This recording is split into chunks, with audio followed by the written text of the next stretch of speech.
All right, well, the Supreme Court ruled unanimously that the Trump administration must return a Maryland man mistakenly deported to El Salvador. Yeah, that's right. His lawyer, community members, and loved ones have been pushing for this for almost a month.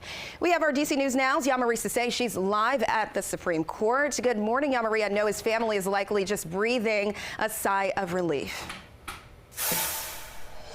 Yeah, good morning. Well, this decision has been something that supporters of Kilmar Abrego Garcia have been waiting for. It was a unanimous decision here at the Supreme Court stating that the White House must facilitate his return back to the U.S. Now, the 29-year-old Kilmar Abrego Garcia was first deported back by ICE back in March, but he did have an immigration court order preventing his deportation back to El Salvador in fear of persecution from local gangs. Now, the Trump administration did admit sending him to El Salvador in prison was an administrative error, but claimed he was a member of an MS-13 gang, although he was never charged or convicted of a crime. Now, family members, community, and his lawyers were pushing for his return, and just last week, they requested that the U.S. District Court return him home, and the judge agreed, giving the Trump administration a deadline on Monday to have Abrego Garcia back in the U.S. But the Trump administration actually appealed that, and just yesterday, the Supreme Court ruled the Trump administration must bring Abrego Garcia back to the U.S. to his wife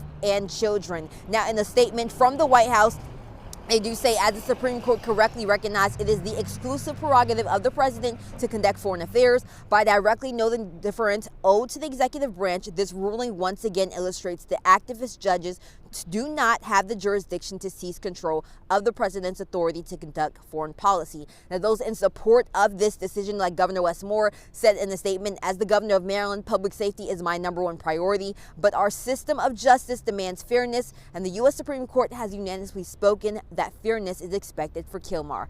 Now, at this time, it's not exactly clear when Kilmar will be able to return back home, but he is expected to be back in Maryland soon. Now, reporting here in Northeast DC, I'm Yamari Sase, DC News Now.